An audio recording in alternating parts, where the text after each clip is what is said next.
Mr. Zane, you scheduled this hearing. We've been waiting 10 minutes. I'm not waiting any longer. Well, you don't have to, Your Honor. My motion is here.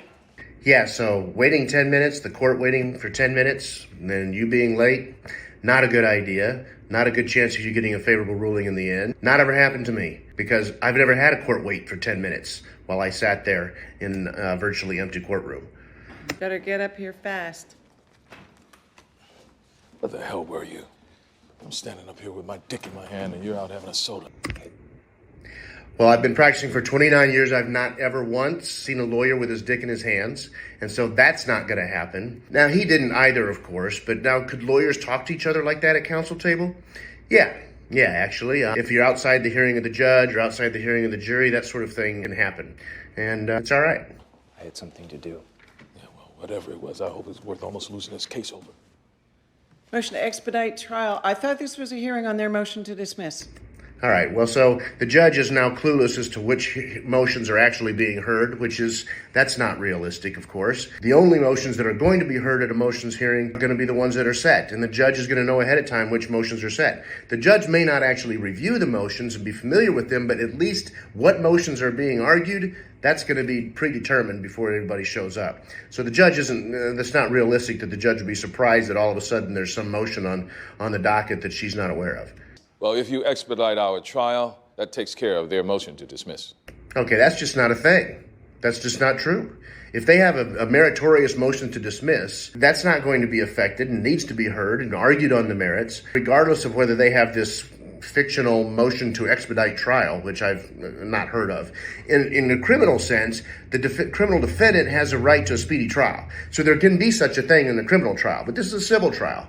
And so the idea that the defense would be, made to go to trial, in just a few days because the plaintiff wants to make some motion for expedited trial, not going to happen. Your Honor, they just got this case 2 days ago. They're using the timing of our client's contract expiration to try to shake us down. I have to say, Mr. Zane, I find it hard to believe that in 2 days you found out enough to know you need an expedited trial, let alone care about these people at all. Again, I don't know why they just got the case 2 days earlier. They're the plaintiff. They should have control over essentially when they get the case and when the case is initiated. So this doesn't make a lot of sense to me, but I'm not familiar with the show either, so. Your Honor, 4 years ago, a mail carrier named Stanley Powell felt tightness in his chest. He thought it was nothing, but his wife insisted he go to the hospital.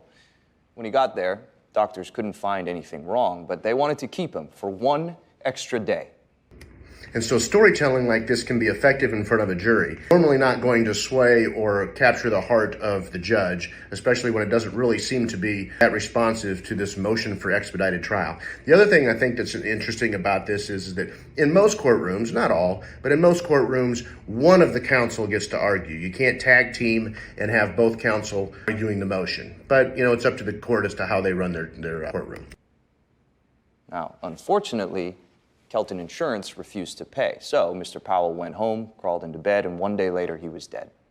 Now, in front of you, you have a complaint that's over 5,000 pages long, which tells the stories of another 189 victims. Pick a page at random, tell me the number, and I will tell you exactly what their client did to them.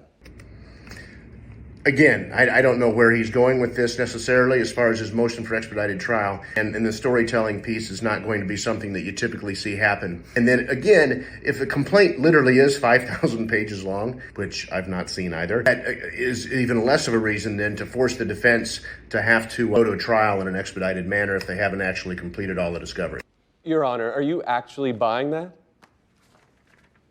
Page 627, Mr. Lawrence Green, 63-year-old grandfather, admitted to St. Vincent with complaints of lower back pain and excessive weight loss. It's not often that you have an attorney also who has a photographic memory apparently and has committed 5,000 pages to memory, but it makes for good TV. He thought it was stress. Turns out it was lymphoma. Only they didn't find out until it was too late because their client refused to pay for the MRI. So please, rule against us if you have to, but don't tell me we don't care. Oh. Again, instructing the court as to what the court should or shouldn't do, probably not a good idea. But it's okay, because he's got a photographic memory and he's a hero. So Judge Hernandez is... Motion for expedited trial granted. Jury selection starts Monday.